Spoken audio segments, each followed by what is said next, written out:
Noong unang panahon ay may isang napakabait na binatang ang pangalan ay Tatsumi at di siya tinatawag ng mga tao sa kanyang pangalan, kundi tinatawag siyang mabait na makina ng karne at minsan si Tatsumi na tinaguriang buhay na Buddha, ay nagtitinda ng sibuyas sa mga bastos na upperclassmen sa kanilang paaralan. Nang makita niyang nauuhaw ang isa sa kanila dahil mabait siyang tao at isinubsob niya ang ulo ng lalaki sa ilog para uminom bago niya ito muling bugbugin, biglang may lumitaw na isang lalaking parang galing lang sa concert ng mga lasing. Dahil sa kanyang kabaitan ay iniahon ito ni Tatsumi at basta na lang niya itong biniyak sa gitna at walang ano-ano'y may inilabas na bata at ang kakatwang lalaking iyon ay si Jack pala. Pagkababa niya sa bata ay bigla na lang siyang tumakbo palayo at iniwan ito.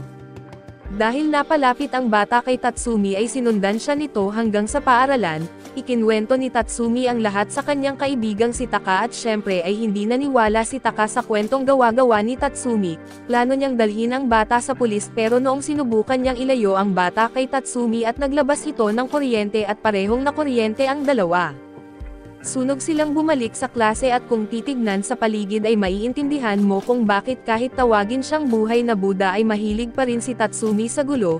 Ang paaralan nila ay Ishiyama High na isang eskwelahan sa pinakailalim ng lipunan na tambayan ng mga siga at kriminal, kaya't napilitan si Tatsumi na maging malakas para mabuhay. Sa klase ay sinabi ni Tatsumi kay Taka na naglalabas ng kuryente ang bata kapag hindi ito masaya kaya't dapat silang mag-ingat. Ayaw ni Taka na masangkot sa gulo at gusto niyang tumakas pero masyado siyang maingay kaya natakot ang bata at muling naglabas ng kuryente. Walang magawa si Taka at isa na namang pagsabog ang nangyari. Sa oras ng pananghalian ay gumapang ang dalawa patungong kantin habang sunog pa ang mga katawan para humanap ng pagkain ng bata. Noon ay may mga siga na nagtatalo sa huling piraso ng tinapay at lumapit si Tatsumi para kuhanin ito. Pero bigla namang nawala ang bata, kinuha pala ng bata ang tinapay at itinapon na parang natutuwa sa gulo ng iba. Sa kalangitan ay biglang lumitaw ang isang babae na parang may hinahanap at samantala sa bahay ni Taka ay sinusubukan ni Tatsumi na ipasa ang responsibilidad ng pag-aalaga sa bata sa kanyang kaibigan. Syempre ay tumanggi si Taka at bukod pa roon ay mas gusto ng bata si Tatsumi kaya't bakit siya ang mag-aalaga nito. Nainis si Tatsumi at tinatakot ang bata. Pero lalo lang itong natuwa at lalo pang kumapit sa kanya at biglang dumating ang isang babae. Sa unang pagkikita pa lang nila ay tinawag na niyang basura si Tatsumi na ikinagalit nito at tinawag naman niyang Ginoo ang bata at sinabi na kailangang bumalik ito, pero tumanggi ang bata kaya tuwang-tuwa si Tatsumi. Pilit siyang hinihila ng babae pero hindi niya ito napakawalan na dahilan para lalo pang magyabang si Tatsumi. Paalala ni Taka sa kaibigan niya ay dapat alagaan niya na lang ang bata o itapon ito at sinubukan din ni Tatsumi na alisin ang bata at humingi ng tulong kay Taka, pero nang mahawakan ni Taka ang lekapon ng bata at nasaktan ito at muling naglabas ng kuryente. Sa madaling sabi ay ganito ang sitwasyon at ang babae ay si Hil na isang demonyong yaya at ang bata ay anak ng hari ng mga demonyo na si Kaiser the Emperor above Roman IV. Dahil masyado itong mahaba at tatawagan ko na lang siyang Zoro dahil kamukha ng bata ang isang tao, ibig sabihin ay anak siya ng hari ng demonyo at kapag lumaki si Zoro ay mukhang makukuryente ang sangkatauhan. Gusto ni Taka na ibalik ang bata kay Hil pero tumanggi ito at si Tatsumi raw ang napili para maging ama ni Zoro, palakihin ito at balang araw ay wasakin ang mundo at ayon sa kwento ay gustong sirain ng hari ng mga demonyo ang sangkatauhan. Pero abala siya at hindi magiging libre sa loob ng 10,000 araw. Kaya inutusan niya si Hil na dalhin si Zoro sa Earth at humanap ng mag-aalaga sa kanya pansamantala, para sirain ang mundo pagdating ng tamang panahon at sinubukan ni Taka na tumakbo pero pinigilan siya ni Tatsumi. Sa sandaling iyon ay lumitaw si Jack at siya pala ay si Ella Dillon ang demonyong may teleportation, gaya ng pangalan niya ay kaya niyang ilipat ang kahit ano sa kalawakan at sa inis. Pinalayas ni Tatsumi ang lahat at tumangging alagaan si Zoro. Sino man daw ang gustong mag-alaga at bahala na sila, dahil doon ay nagdesisyon si Hil na patayin silang dalawa at tumakbo silang dalawa agad. Sinabi ni Taka kay Tatsumi na siya ang dapat magbayad ng sira sa bahay, habang si Zoro ay nakasabit pa rin sa likod ni Tatsumi. Tinawag ni Hil ang kanyang ibon para harangan ang daan pero ginamitan ito ni Tatsumi ng Raider Kick at pinabagsak. Patuloy silang tumakbo habang iniiwasan ang mga atake ni Hil at sa huli ay nahuli rin sila at itinutok ni Hil ang kanyang espada kay Tatsumi, at aksidenteng tumulo ang dugo nito kay Zoro. Umiyak ang sanggol at naglabas ng kuryente sa paligid at doon nalaman kay Hill na tuwing nagagalit si Zoro, naglalabas siya ng kuryente at nakiusap si Taka na may gawin si Hill dahil mukhang mamamatay na si Tatsumi, pero sumuko na rin si Hill dahil hindi na niya kayang kontrolin ang kapangyarihan ni Zoro. Sa hindi inaasahang pagkakataon ay tumigil si Zoro sa pagkakawala ng kuryente dahil pinakalma siya ni Tatsumi. Sinabihan niya ang bata na ang lalaki ay hindi umiiyak at nang kumalma na si Zoro ay naglakad na agad si Tatsumi palayo, pero biglang bumagsak ang Eiffel Tower at muntik nang matamaan si Zoro. Sa gulat ay biglang tumakbo si Tatsumi at sinagip siya at laking gulat ng parehong naglabas ng kapangyarihan ang dalawa at winasak ang buong tore.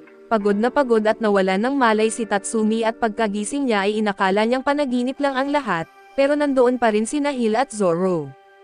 Ipinahayag ni Hill na simula ngayong hapon sila na ni Zoro ang titira sa bahay ni Tatsumi para maaalagaan ang batang Panginoon. Dinala ni Hill si Zoro sa ibaba para ipakilala sa pamilya ni Tatsumi pero sa paraan ng pagkakasabi niya, inakala ng mga magulang ni Tatsumi na nabuntis siya at ang bata ay anak niya. Nang tanggihan ito ni Tatsumi at sinuntok siya ng ama niya at pinilit siyang mapaluhod at humingi ng tawad, nangako itong panagutan ang pagpapalaki sa babae at dinala ni Tatsumi si Hill sa taas at sinubukan na paalisin siya at nang humiling si Zoro na buhatin siya, sinipa siya ni Tatsumi palayo at umiyak ang bata at agad na kinuryente si Tatsumi. Ipinaliwanag ni Hill na habang mas matagal na hiwalay si Zoro kay Tatsumi at kapag lumagpas sa 15 metro ang distansya nila, mamamatay si Tatsumi at kinabukasan ay ikinwento ni Tatsumi ang lahat kay Taka, pero ang inaalala lang nito ay kung saan siya matutulog. Sa oras ding iyon ay dumating ang ilang lalaking binugbog noon ni Tatsumi para bumawi at nakita nila si Zoro at sinubukan na gamitin ito bilang pananakot kay Tatsumi. Nang makita ni Tatsumi na nasa mga 13 metro na ang layo nila at tinawag niya sila ng halika, may sasabihin si Daddy. Biglang dumating pa ang iba at may kambal na mukhang demonyong may ulo ng baka at kabayo at isang kalbong tinatawag na Abi. Wala nang pakialam si Tatsumi sa kanila, ang iniisip lang niya ay manatiling malapit si Zoro sa kanya. Unang pinabagsak niya si Abi at pagkatapos ay isinunod ang kambal na binagsak niya sa lupa at tuwang-tuwa si Zoro sa panonood. Pagkakuha niya sa bata mula sa 3 lalaki ay natuwa si Tatsumi na walang masamang nangyari, pero nang abutin ni Zoro ang kamay niya at nadulas ito at tumama ang ulo sa sahig at doon ay umiyak muli ang bata at kinuryente siya ulit. Dinala ni Tatsumi ang nasusunog at maputlang katawan pauwi pero napansin niyang parang hindi na niya bahay iyon. Nakuha na ni Hill ang loob ng lahat at anuman ang gawin ni Hill ay suportado siya ng mga tao dahil sa pagkainis. Naligo si Tatsumi at iniwan muna si Zoro sa ina niya. Tinansya ni Hill ang distansya mula sa sala hanggang banyo 14 na metro lang kaya't makakaligo si Tatsumi ng panatag.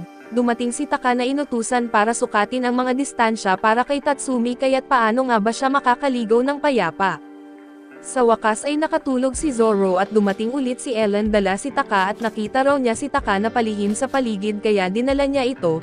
Lumalabas na interesado pa rin si Taka kung saan matutulog si Hill pero sa totoo lang, ang kinabukasan ng sangkatauhan ay nasa mga balikat na ngayon ni Tatsumi na isang bagay na ayaw niya. Sinabi ni Elendela na alam niya kung paano matutulungan si Tatsumi makatakas sa sitwasyong ito. Gustong-gusto raw ni Zoro ang mga taong walang silbi kaya't ang kailangan lang nila ay maghanap ng mas masahol at mas bastos kaysa kay Tatsumi. Magandang ideya raw ito kaya nagtawanan silang tatlo na nagpagising kay Zoro. Samantala sa mundo ng mga demonyo ay masayang naglalaro ng maong ang hari ng demonyo kasama ang kanyang mga tauhan. Nang marinig niyang may nag-aalaga na kay Zoro ay iniutos niyang ipadala sa anak ang paborito nitong laruan.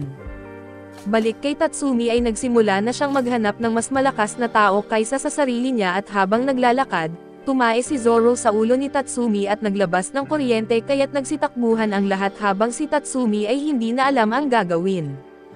Buti na lang ay dumating si Hill dala ang laruan ni Zoro kaya't kumalma rin ang bata at pagkatapos nito, nagpatuloy sina Tatsumi, Hill at Taka sa paghahanap ng mas malakas na tao. Naisip nila ang principal ng paaralan na siguradong marunong sa pakikipaglaban ang isang taong kayang magpatakbo ng ganitong lugar. Pumunta sila sa opisina pero ang bumungad sa kanila ay isang matandang hardinero at hindi ito mukhang malakas kaya umalis na lang sila. Sa hindi malamang dahilan ay biglang umiyak si Zoro at nagpakawalan ng kapangyarihan. Sinuri ni Hill at napag-alamang gutom na pala ang batang Panginoon na gusto lang niya ay gatas ng baka.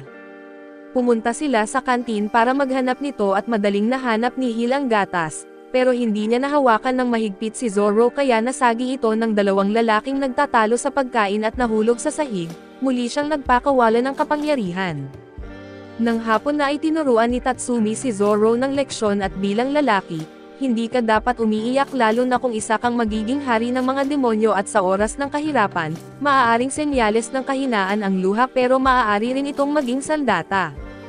Kung gusto mong maging mas malakas ay kailangan mong matutong kontrolin ang emosyon mo. Hindi sigurado si Tatsumi kung naintindihan ni Zoro ang kanyang sinabi at nang bigla na lang siyang kinuha ng kambal, na may ulo ng baka at kabayo na dumating gamit ang kotse. Agad namang humabol si Tatsumi dahil kung lalagpas sa 15 metro ang distansya nila ay game over na, pero hindi umiyak si Zoro at tahimik lang siyang naghintay na sagipin ni Tatsumi at biglang lumitaw si Elangalan para tumulong. Tumalon si Tatsumi papasok sa kanya at ilang sandali lang ay hinarang ni Elangalan ang sasakyan ng mga dumukot, bago pa sila makabuelo ay lumundag palabas si Tatsumi at pinatalsik silang parang missile at pinuri niya si Zoro dahil hindi ito umiyak. Natuwa rin ang bata hanggang sa masira ang kanyang laruan at bumalik na naman ang lahat sa kaguluhan.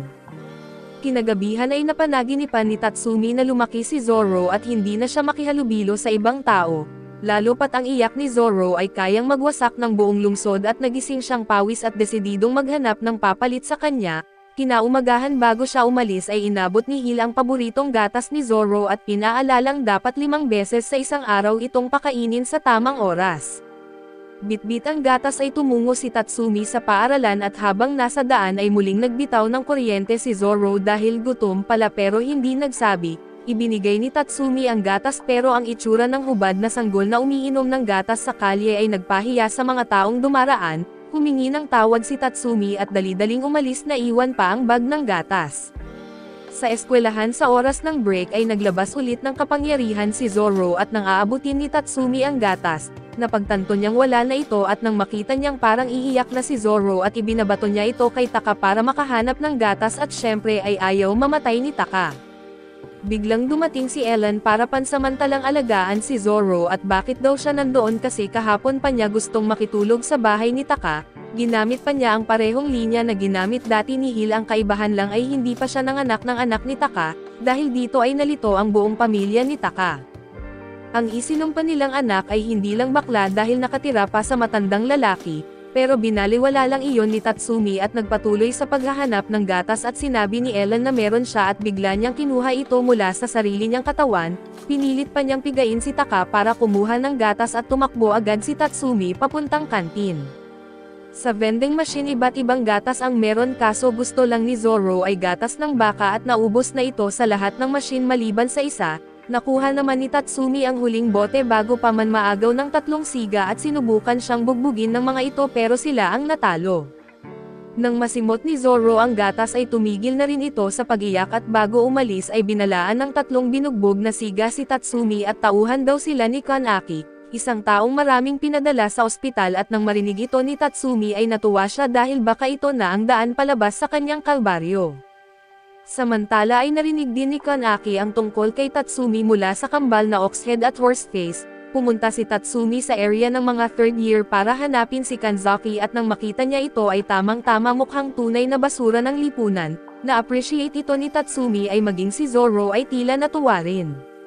Pero hindi alam ni Tatsumi kung paano niya ipapasa si Zoro at dumating si Taka para tumulong. Binalaan niyang kapag nagdulot ng gulo si Tatsumi at bubugbugin siya ng buong batch, kaya ipinakilala niya si Tatsumi na gustong sumali sa grupo ni Kanaki. Dahil narinig ni Kanaki na malakas si Tatsumi at interesado siya pero gusto niyang subukan muna ito, pinaharap niya kay Tatsumi ang isang lalaking may 2 tirentas at si Shiro, puno ng kumpiyansa si Shiro pero isang suntok lang sa baba at bagsak siya. Natuwa si Kanaki at tinanggap si Tatsumi sa grupo pero tumayo si Shiro at nakiusap ng isa pang pagkakataon. Naiinis si Kanaki kaya sinaktan niya ang sarili niyang tauhan na lalong nagustuhan ni Tatsumi. Nakiusap ulit si Shiro at gagawin daw niya ang kahit ano makakasama lang si Kanaki. Kaya sinabi ni Kanaki na tumalon siya mula sa bubong kung mabuhay siya at pag-iisipan niya. Sa unang misyon ni Tatsumi ay inutusan siyang itapon si Shiro sa bubong pero para kay Tatsumi si Kanaki ang nararapat itapon, sinuntok niya ito sa mukha at gumanti si Kanaki at nagbitaw ng carton ng gatas bilang panggulo sabay atake. Pero nabasa na ito ni Tatsumi at hinablot niya ang binti nito at itinapon palabas ng bintana. Natuwa si Zoro pero sa huli ay hindi pa rin si Kanaki ang napiling ama. Naiinis si Tatsumi at ibinuhos ang sama ng loob kina Ellen at Taka. Kinagabihan ay nanaginip ulit si Tatsumi at sa panaginip ay lumulutang siya sa dagat pero sa totoo, nabasa na naman ni Zoro ang kama at pinilit niyang gisingin ang sarili at natuklasang totoong nabasa nga ito, umapaw na ang ihi sa buong kwarto at umaabot na sa buong paligid. Lumitaw si Hill at sinabi na ang ihi ng hari ng demonyo ay hindi marumi sa halip, ito raw ay banal na biyaya na nagpapayabong ng mga lupa sa mundo ng demonyo at hudyat ng paglilipol sa sangkatauhan at sumigaw si Tatsumi na hahayaan na lang natin siyang bahaing ang buong mundo gamit ang ihi niya. Sinubukan niyang gisingin si Zoro at dumating si Elaine kasama si Taka na halos malunod na sa ihi ng sanggol. Binanggit ni Tatsumi kay Hill na humanap ng solusyon kaya't inilabas ni Hill ang isang espesyal na lampin para kay Zoro na isang diaper na kayang ilipat ang ihi sa ibang dimensyon, pero tumatagal lang ito ng 2 oras at wala nang kapalit. Agad na nagsimula sina Tatsumi at Taka sa paghahanap ng solusyon bago pa malunod ang buong Japan sa ihi. Ayaw tumulong ni Taka pero pinilit siya ni Tatsumi hanggang sa mag-away sila at biglang binuksan ni Ellen ang TV at nanalo sa isang commercial lottery at ang premyo, isang Super VIP Pro No 1 diaper na isang ultra-absorbent diaper na tumatagal ng 10 oras. Nang makita ang napakagandang deal ay agad tumakbo si Tatsumi para bumili nito at inutusan si Taka na linisin ang kwarto.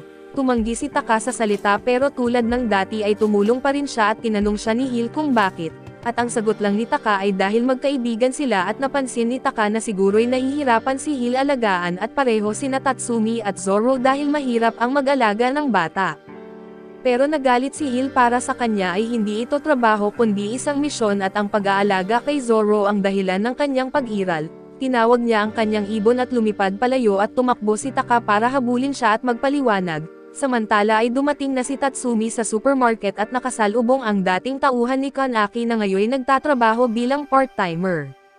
Nagtanong si Tatsumi tungkol sa Super VIP Pro 1 diaper pero sinabi ng lalaki ay naubos na ito ilang oras na ang nakalipas, ngunit nag-alok siya ng halos kaparehong alternatibo at habang nagpapaliwanag, ibinalita rin niya na si Kanaki ay naospital ng 1 buwan at hindi sinasadya ni Tatsumi na pasama siya sa mga 4 Heavenly Kings ng eskwelahan. Pero wala sa focus si Tatsumi at abala lang siya sa pagpili ng diaper para kay Zoro.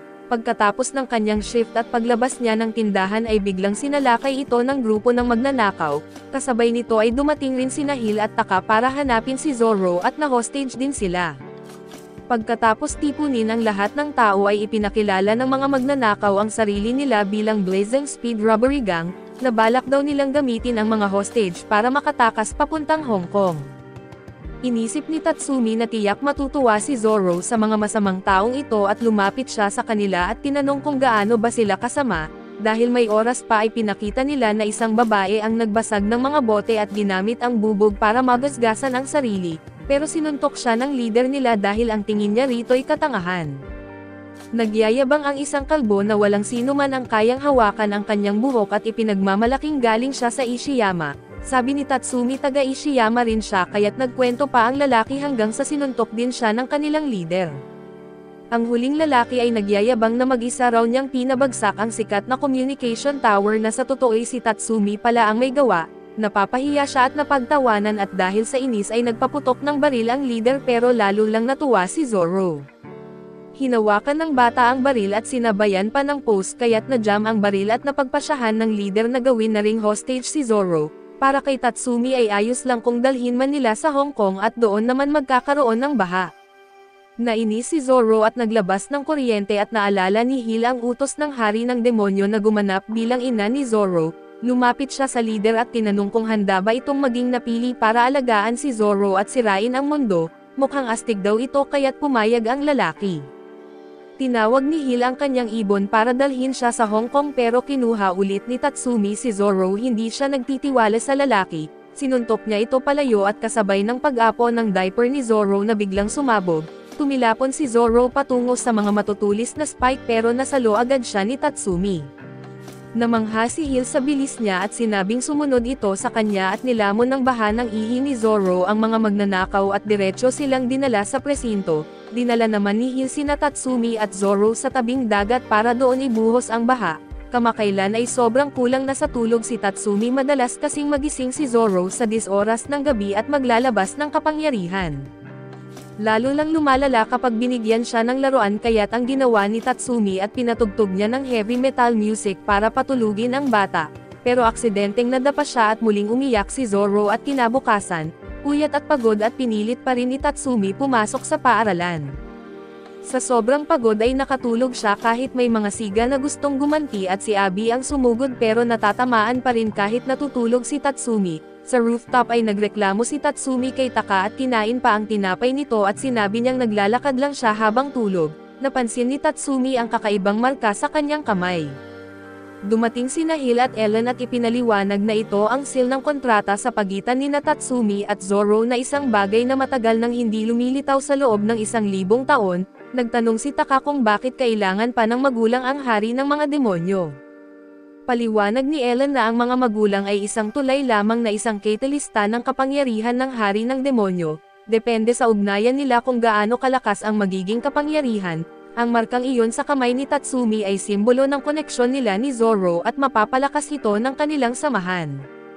Sa madaling salita, habang mas marami ang pinapalo ni Tatsumi ay lalakas ang kapangyarihan niya. Ayaw iyon ni Tatsumi at tinanong kung paano ito matatanggal at sagot ni Taka ay huwag na lang siyang makikipaglaban. Para kay Tatsumi ay perpekto ito at nangakong mamumuhay siya bilang santo at hindi na muling manakit ng kahit sino. Samantala ay dumating na ang pangalawang miyembro ng Four Heavenly Kings at may nakuha siyang impormasyon tungkol kay Hill at inakala niyang asawa ito ni Tatsumi. Ang kapangyarihan niya ay tila may kinalaman sa pera at sa sandaling iyon ay may grupo rin na gustong gumanti sa kanya. Binayaran ni Hankawa ang mga tauhan ng kalaban para lumipat sa kanyang panig at siya si Hankawa, at binigyan niya ng pagkakataon ang lalaking iyon dalhin daw sa kanya si Hill at samantala, si Tatsumi ay nagumpisa ng mang-aral ng kapayapaan at anti-karahasan. Narinig ito ng ilang lalaking dati niyang binugbog at nagsimulang magplano ng paghihiganti. Dinala ni Tatsumi si Zoro sa tabing ilog para turuan siya ng pangalawang aral sa buhay at ang pagtupad sa pangako. Nangako si Tatsumi na hindi na siya makikipaglaban at pinapangakoan din si Zoro na huwag nang umiyak muli. Habang pauwi na sila ay biglang pinalibutan sila ng isang gang at tumakbo si Tatsumi papunta sa ilog at lumangoy sa kabila. Kasabay nito ay naglalakad pauwi sina Taka at Hill nang dumating ang mga tauhan ni Hankawa para kunin si Hill. Nakakagulat pero kahit si Hill na malakas ay madaling nadakip pati si Taka. Dumating si Hankawa at sinuntok ang sarili niyang tao dahil isinama si Taka at si Hill lang daw ang gusto niya. Nagising si Hill pero parang lasing o na-drug at hindi makagalaw at samantala ay lumitaw si Tatsumi sa kabilang pampang at tumanggap ng tawag mula kay Taka at sa kabilang linya. Si Hankawa ang nagsalita at nahuli na raw niya sina Hill at Taka at kung gusto ni Tatsumi na ligtas sila ay pumunta siya. Sabi ni Taka hindi pupunta si Tatsumi, nangako itong hindi nalalaban. Sabi ni Hankawa na kung hindi darating si Tatsumi at tapos na ang buhay ni Taka, biglang may sumigaw na may sumalakay ay akala nila si Tatsumi pero kasinungalingan lang pala.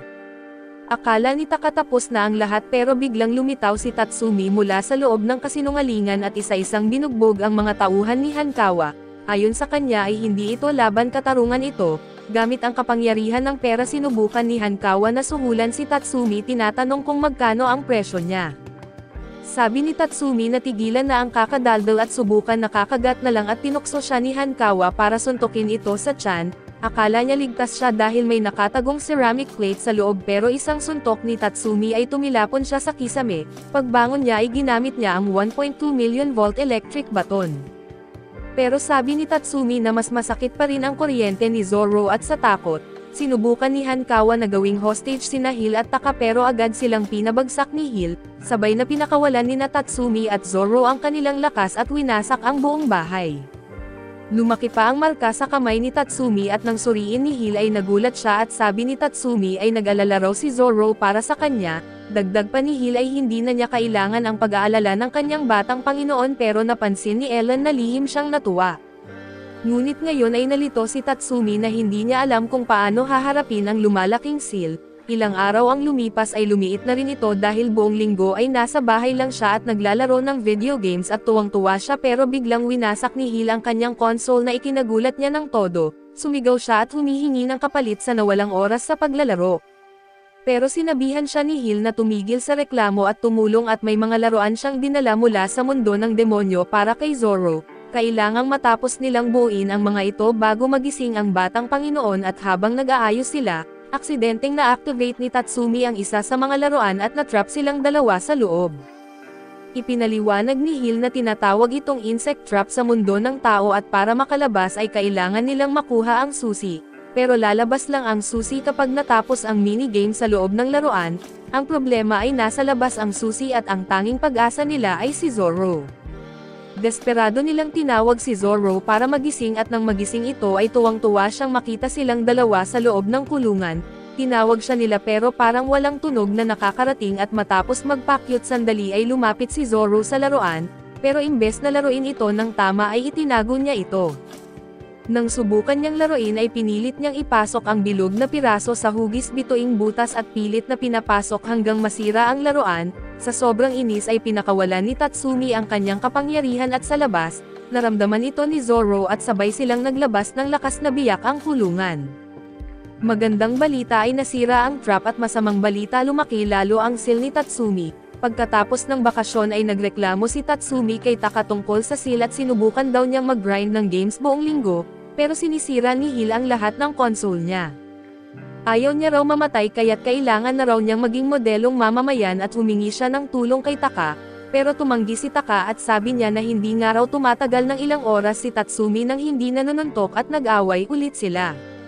Samantala ay naghalungkat si Zoro sa bag ng mga laruan at sumilip si Taka at may ilang pumutok sa sobrang kakaibang mga laruan talaga. Sa huli ay nakakita si Zoro ng isang treasure chest at pagkabukas niya ay bigla silang tatlo ay naging mga doktor at nurse. Ang laro ngayon ay tumulong sa ibang tao at hindi sila makakabalik sa normal hanggat hindi nila natatapos ang misyon. Kinabahan si Taka baka habang buhay na silang ganito, kasi anong bata ang kayang gamutin ang tao pero para kay Tatsumi ito ang pagkakataon niya, kung ang pananakit ay nagpapalaki sa seal baka ang pagtulong ay magpaliit nito. Nagdesisyon silang gamitin ang gamit ng infirmary imbes na gamit mula sa mundo ng demonyo, pero masira pa ang lugar kaysa pampublikong palikuran kaya't wala silang choice kundi gamitin ang mga laruan. Unang gamit ay isang magic patch at idikit ito sa parte ng katawan na may sobrang magic at sisipsipin nito lahat. Pero kapag sumosobra ay pumuputok ito at masayang sinubukan ni Zoro at nagsimulang lumaki ito ng sobra, agad itong itinapon ni Tatsumi sa labas at sumabog ito sa dalawang diswerteng tao na dumaan, at nakakatawang pangyayari lalo lang lumaki ang seal ni Tatsumi. Sinilip niya ang iba pang gamit at una isang rear clearing machine para sa mga alagang hayop na bawal sa tao. Sunod ay isang ice dragon na may healing powers pero kapag nagalit ay nagiging fire dragon. Lahat ay walang silbi pero may dalawang tao na sugatan sa paligid at wala silang magawa kundi subukang gamutin gamit ang lahat ng laruan na meron sila. Samantala isang grupo ng mga siga ang nagpaplanong magsanib puwersa para sakupin ang buong paaralan. Ngayong nasa ospital na sina Kanaki at Hankawa at ang kailangan na lang nila ay talunin si Tatsumi. Nang marinig nilang nasa infirmary si Tatsumi ay agad silang nagtungo roon pero pagdating nila, nagyelo ang buong lugar at may malalakas na sigawan mula sa loob. Isang lalaki ang nagboluntaryong sumilip at nakita niya ang isang nakakakilabot na eksena. Tatlong tao ang gumagamit ng kakaibang aparato sa puwitan ng isang dambuhalang ibon. Bago pa siya makatakbo ay hinayla siya ni Tatsumi papasok at ilang nakakatindig balahibong sigaw pa at biglang natahimik ang lahat. Pumasok ang natitirang grupo at nakita nilang kasama na rin sa naproseso ang kanilang kasamahan, sinubukan nilang tumakas pero nahuli rin sila at natikman ang parehong kapalaran at si Abi na lang ang natira, nanginginig habang gumagapang papalapit para tumingin. Doon ay nakita niya ang isang napakagandang nurse na nang akala niyang ligtas na siya ay bigla siyang dinala ni Tatsumi. Nakita niya ang isang tanawin na hinding-hindi niya malilimutan habang buhay. Sinimulan ni Tatsumi ang therapy gamit ang lahat ng kagamitan na meron sila kaso wala ni isa ang gumana kaya napuno na siya. May isa na lang natirang item na parang granada kaya't hindi niya ito pinilit gamitin. Napansin ni Taka ang isang kumikislap na headband sa ulo ni Zoro at ayon sa impormasyon, ito raw ay banal na liwanag na kapag tumama sa isang tao kaya nitong pagalingin ang kahit anong sakit. Masayang ginamit ito ni Tatsumi sa gang ng mga siga at tulad ng inaasahan ay gumaling silang lahat at lumiit ang seal, pero nagsimulang manggulo ulit ang gang na naging sanhi para ma-activate ang granada at sumabog ang buong infirmary at doon ay galit na galit si Tatsumi. Pagsapit ng gabi pag-uwi niya ay tuwang-tuwa si Hill nang makita niyang mas lumaki pa ang seal, samantala ay dinalaw ni Shiro at Shin si Kanaki sa ospital at sa pagkakataon si Hankawa ay naroon din sa parehong kwarto. Dala ni Shin ang balita tungkol sa isang babaeng pinuno na si Awe na isang malakas na commander na kakakumpleto lang ng pananakop sa Northern Kanto noong nakaraang araw. Tila patungo siya sa Ishiyama High at bagamat sinabi ni Shin na hindi ito direktang makikialam, masyado nang malakas ang impluensya ni Awe at ang presensya niya lang ay sapat na para makialam, samantala sina Tatsumi at Taka ay dinala si Zoro sa isang parke ng mga bata at paano ito nangyari. Sa bahay ay hindi pa rin alam ni Tatsumi kung anong gagawin sa lumalaking curse mark, nakikipaglaro ang kanyang lolo kay Zoro at tinuturuan pa ito ng apology slide na isang tradisyonal na galaw ng pamilya Tatsumi, pero hindi ito nagustuhan ni Zoro. Iminungkahi ng ina ni Tatsumi na dalhin si Zoro sa parke at madalas daw doon nagkikita ang mga ina at nagbabahagi ng mga tips sa pagpapalaki ng bata at makikilala rin ni Zoro ang mga batang kaedad niya. Naalala rin niya na si Tatsumi raw dati ang hari ng parke at pinaalalahanan din ng kapatid niyang babae si Hill na sumama para makahanap naman siya ng kaibigan. Pero ipinilit ni Hill na si Tatsumi na lang ang magdala kay Zoro dahil abala siya sa panunood ng 8 season ng Korean romantic drama. Lahat ng ito ay dahil lang sa isang walang kwentang clip na nakita niya sa top, kaya ganito nauwi ang lahat at ayaw sumama ni Taka sa isang playground kasama ang lalaki at isang bata, kaya tumakbo siya para makipaglandian sa mga nanay. Naiwang mag-isa si Tatsumi para aliwin si Zoro at nang makita ni Zoro ang isang ama at anak na naglalaro ng airplane ay gusto rin niyang subukan ito. Para mapagbigyan siya ay inihagis siya ni Tatsumi ng mataas pero bigla niyang naalala ang 15-meter rule kaya dali-daling siyang humahabol. Sa kabilang bahagi ng parke ay may mga nanay na nagkukwentuhan at napansin nila si Ai, isang batang babae na naglalakad kasama ang kanyang nakababatang kapatid pero kahit paulit-ulit niyang sinabing kapatid niya ito, iginigiit pa rin ng mga nanay na anak niya ito. Bago pa siya makapagpaliwanag ay lumipad si Zoro papunta sa kanila pero nasalo siya agad ni Tatsumi. Nakilala ng mga nanay si Tatsumi bilang yung lalaki na pinainom ng gatas ang sanggol sa gitna ng kalsada. Akala nila pagkakataon na ito para magpalitan ng mga parenting tips. Ngumiti nang may kumpiyansa sina Tatsumi at Zoro kaso sa halip na matuwa ay nagsitakbuhan ang mga nanay sa takot. Nang lumapit si Awe para kumausap ay biglang nag-confess si Tatsumi ng pag-ibig sa kanya pero yun pala, gusto lang niyang makipagkaibigan bilang kapwa magulang sa parke. Ang ibig niyang sabihin sa pag-ibig ay ang pagkapareho ng kanilang karanasan sa pagpapalaki ng bata. Dahil sa kakaibang kwento niya ay nagpasya si Awe na tulungan siya at una ay bumati siya at hindi naging maayos at pangalawa ay sinimulan nila ang usapan. Inilabas ni Tatsumi ang No. 1 VIP Pro Diaper na isang sobrang sikat na brand na inaakalang magiging magandang pambungad. Dinala siya ni Awe sa grupo ng mga nanay at nang marinig nila ang brand ng diaper na nagsigawan sila sa tuwa, pero nang ikwento ni Tatsumi kung paano niya ito nakuha sa pagsipa sa isang grupo ng magnanakaw at bumagsak ang mood. Sunod ay tungkol sa laruan ng bata at wala si Tatsumi at si Awe na dala, pero si Eli ay meron at ipinakilala niya ang sarili kay Awe at nang tumingin pababa si Awe, bigla niyang inilabas ang isang kakaibang laruan na tanging mga nanay lang ang nakakita kaya't nagsigawan sila sa takot. Nainis na si Tatsumi at sinabing hindi na nila kailangan ng iba sapat na silang dalawa. Napapahiya si Awe muli dahil parang panibagong pang-aakit na naman iyon at samantala si Zoro ay nakikipaglaban sa nakababatang kapatid ni Awe at natalo dahil wala si Tatsumi sa paligid, kaya humihina siya at nang maramdaman ni Eli na magpapalakas na si Zoro ay agad siyang tumakbo palayo. Pagkatapos pag-alitan ni Tatsumi si Eli ay agad na lumingon siya at nawala na si Zoro. Sa sobrang kaba ay nagsimulang maghanap si Tatsumi sa paligid kailangan niyang mapalapit agad bago lumampas sa 15 metro ang distansya nila. Biglang sumulpat si Eli ulit dala ang tape measurer dahil sa inis ay sinuntok siya ni Tatsumi.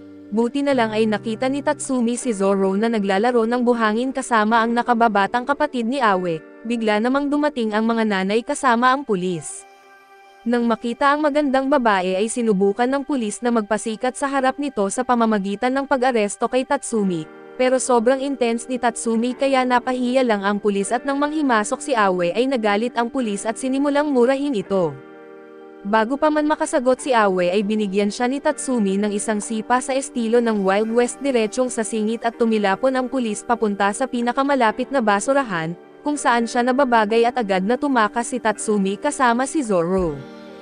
Kinagabihan pagbalik ni Awe sa kanyang shrine isang grupo ng mga babae ang naghihintay sa kanya, doon isiniwalat na siya rin pala ang kilalang warlord na binanggit noon ni Shin at kinabukasan, unti-unti nang nasasanay si Tatsumi sa pag-aalaga kay Zoro.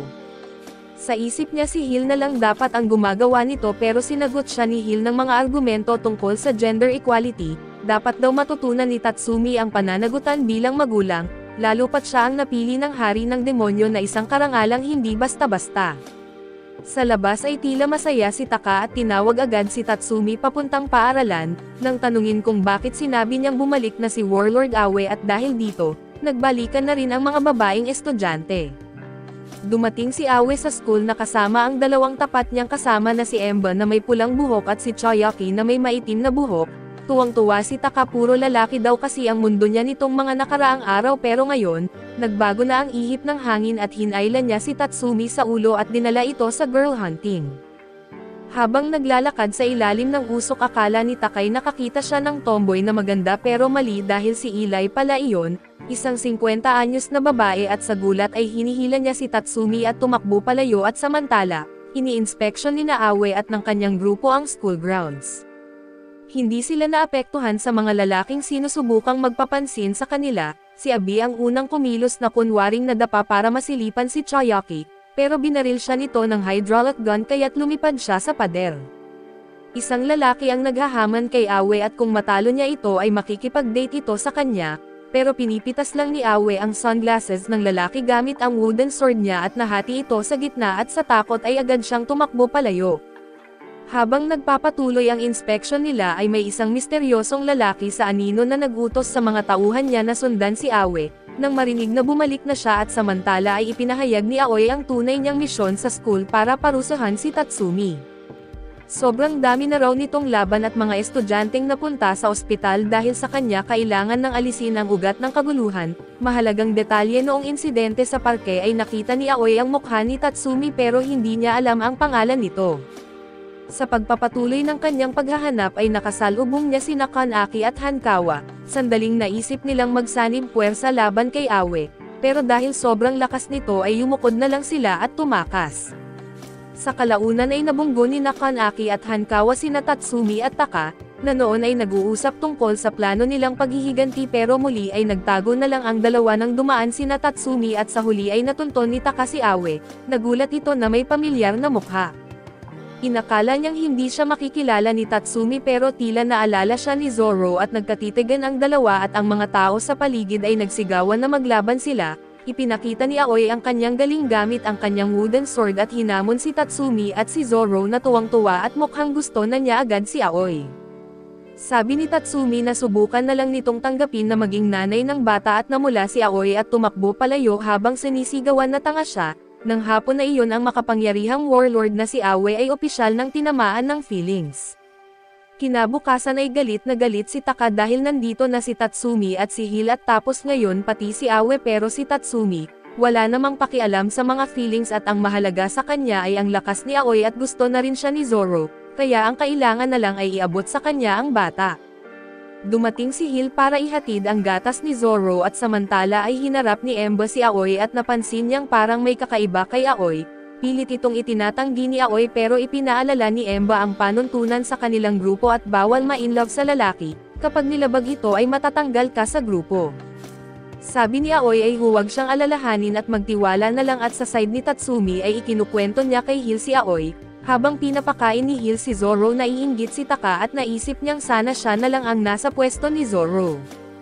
Biglang dumating ang isang gang na tinatawag na HKT at naghahanap ng gulo at balita raw ay walang awa ang mga ito pero bago pa man sila makakilos, nakuryente ang kanilang leader ni Zoro at sumali si Hill sa laban at galit na may nag-abala sa oras ng pagkain ng batang Panginoon, tinapos naman ni Tatsumi ang natitirang kalaban.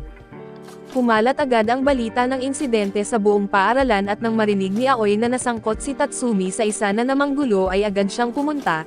Nakita niya si Hil na nakatayo sa tabi ni Tatsumi at mula sa usapan ng mga tao, nalaman niyang asawa ni Tatsumi si Hil. Lubos ang galit ni Aoi at kinausap ni Taka si Tatsumi at tinanong kung paano niya balak ibigay si Zoro kay Aoi. Ang sagot ni Tatsumi na ibibigay ko na lang ito. Bigla namang dumating si Shin tangkang makipag-usap pero sabay ring dumating sina Emba at Choyaki na naghahanap kay Tatsumi. Samantala ay dumalaw si Hil kay Aoi at gusto niyang subukan kung karapat-dapat ba talaga si Aoi na maging tagapag-alaga ni Zoro. Akala ni Aoi ay nagseselo si Hil at gustong makipaglaban at nagpalitan sila ng ilang atake gamit ang espada. Nang matapos ay inamin ni Hil na malakas si Aoi pero hindi pa sapat para alagaan si Zoro. Bago pa sila magpatuloy ay dumating ang isa sa mga tauhan ni Aoi at iniulat na naospital na sina Emba at Choyaki. Nang tanungin ni Aoi kung anong nangyari ay sinabing nangyari ito pagkatapos nilang makipagkita kay Tatsumi at agad na umalis si Aoi upang hanapin si Tatsumi. Muling nagkita ang dalawa sa pagkakataong ito sa rooftop ay nanumpa si Aoi na hinding-hindi niya mapapatawad si Tatsumi at si Tatsumi, na walang ideya kung bakit siya kailangang patawarin ay inakalang ito na ang tamang pagkakataon at ibinigay si Zoro sa kanya. Naguluhan at nainis si Aoi at sabay tanong kung ano ang ginawa niya sa dalawang alagad nito. Inakala ni Tatsumi na ang tinutukoy ay sina Kanzaki at Hankawa kaya't malamig niyang sinabi na ang basura ay nararapat sa basurahan, dahil dito ay lalong nagalit si Aoi at agad siyang inatake. Samantala ay bumalik na sa malay si Imba at naalala ang nangyari noong nakasalubong nila si Tatsumi. Nakakita si Zoro ng isang pusa at nilapitan ito ng mag-isa at kinagat siya ng pusa dahilan upang maglabas siya ng kuryente. Natarante si Tatsumi at agad siyang binuhat upang tumakas. Habang pauwi pabalik kay Aoi ay sinalubong sina Imba at Choyaki ng isang grupo at nalaman nilang ito ay isang patibong. Tinangkang tumakas ni Imba upang bigyan ng babala si Aoi kaso hinarang siya ng HKT gang. Lumabas na ang lahat ng ito ay isinagawa ni Miwa na isang taong labis ang galit kay Aoi. Sa rooftop ay patuloy si Aoi sa pag-atake subalit hindi lumalaban si Tatsumi at habang si Imba ay pilit na nilalabanan ang grupo. Napagtanto niyang hindi niya kakayanin ang apat na kalaban at sa huling sandali ay dumating si Shin, tumakbo si Imba kay Aoi at isiniwalat ang buong plano ni Miwa. Si Miwa mismo ay dumating ngunit bago pa siya makapagdiwang ay pinasubsob ni Tatsumi ang ulo nito sa lupa. Sa bawat pagtatangkang tumayo ni Miwa ay muli siyang pinapadapan ni Tatsumi hanggang sa tuluyan na siyang mawalan ng lakas. Pagkatapos nito ay bumalik si Tatsumi kay Aoi at inamin ni Aoi ang pagkatalo at humingi ng tawad sa maling paghusga, ngunit ibinigay pa rin ni Tatsumi si Zoro dahil inakala niyang sapat na ang mabugbog upang ampunan ng isang tao ang bata na isang patakaran na siya lamang ang lumikha. Pinanood ni Taka at Hil ang buong pangyayari at nadismaya si Hil dahil tumangging makipaglaban si Tatsumi sa isang babae. Samantala ay nabigla si Aoi at nagtanong kung hindi ba anak ni Tatsumi si Zoro at sinabi ni Tatsumi na pinilit lang siyang alagaan ito at si Hil naman ay isang demonyo, kasabay ng paglitaw ni Hil at kinuha niyang muli si Zoro. Tinanong ni Aoi kung wala ba siyang hiya sa pagpapasa ng responsibilidad ng anak sa iba at malamig na tugon ni Hil na kung may reklamo, harapin siya at subukang kagatin ito at pagkatapos ng klase ay patuloy pa rin si Tatsumi sa pagtatangkang ibigay si Zoro kay Aoi. Nadaanan niya ito na nakabihis bilang ordinaryong estudyante. Sa bahay nang pumasok ang nakatatandang kapatid ni Tatsumi sa sala ay magulo ang paligid at naiinis ang lahat lalo na si Zoro, na masamang nakatitig sa isang pusa at nang tanungin kung ano ang nangyayari ay walang sumagot at mula sa ilalim ng mesa, nagpresento si Ilay na magpaliwanag. Ayon sa kanya ay nang araw na iyon pauwi mula sa paaralan ay huminto si Tatsumi upang bumili ng paborito niyang mamantikang skewer. Naintriga si Zoro kaya inalok siya nito ng isa at biglang dinampot ng isang pusa ang skewer at sinundan sila pauwi na hindi man lang natakot kay Tatsumi. Si Ilay na may matinding takot sa pusa dahil sa paulit-ulit na pagkakagat ay nataranta at umakyat ang pusa sa likod ni Tatsumi. Nakaraniwang ginagawa ni Zoro lalo itong ikinainis ng bata kaya't nagsimulang maglabas ng kuryente. Sa bahay ay sinubukan na mapakalma ni Hil si Zoro at sinabing hindi dapat magalit sa isang maliit na nilalang, naghanda pa siya ng panibagong skewer kaso tumanggi si Zoro na kumain, samantala ay tinangkang paamuin ng pusa si Hil sa pamamagitan ng pagbibigay ng bulaklak. Binigyan naman siya ni Hil ng pagkain bilang kapalit na ikinagalit ni Zoro at inatake pa niya si Hil at dito nagsimula ang kaguluhan. Hinabol ni Zoro ang pusa at sabay-sabay na naglalabas ng kuryente sa paligid at si Tatsumi ay paulit-ulit na tinatamaan, sa huli ay napuno at tinanong kung ano ba talaga ang gusto ng bata. Hinamon ni Zoro ang pusa sa isang one-on-one deathmatch at kinagabihan ay nagharap sila sa isang bakanteng lote, ngunit kahit pa matapang si Zoro ay naging napakahina niya nang lumayo siya kay Tatsumi. Biglang dumating ang grupo ng Alley Cats na nagagalit sa kaguluhan ni Zoro sa kanilang teritoryo.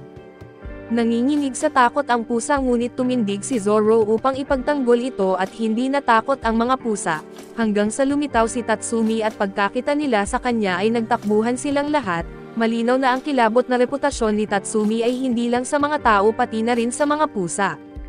Narinig nila ang tungkol sa lalaking kinatatakutan dahil sa pagkahilig nitong magkapon ng pusa at sa matinding takot ay nagsisitakas ang lahat at sa pagbabalik ng katahimikan, tila humanga na ang mga pusa sa tapang ni Zoro.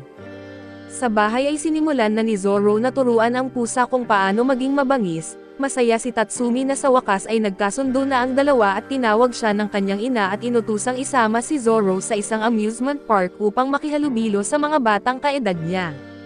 Tinangkang tumanggi ni Tatsumi pero wala siyang nagawa at si Hill ay hindi rin nakasama dahil abala ito sa pag-aaral magluto kasama ang ina ni Tatsumi. Sa parke ay naroon din si Awe kasama ang kanyang nakababatang kapatid na si Ka. Sa kasamaang palad ay tila hindi siya gusto ng ibang bata kaya wala siyang makalaro. Nais sana siyang tulungan ni Aoy ngunit hindi alam kung paano at dumating si Tatsumi at pinayagang makipaglaro si Zoro kay Ka habang nakikipag-usap siya kay Aoy.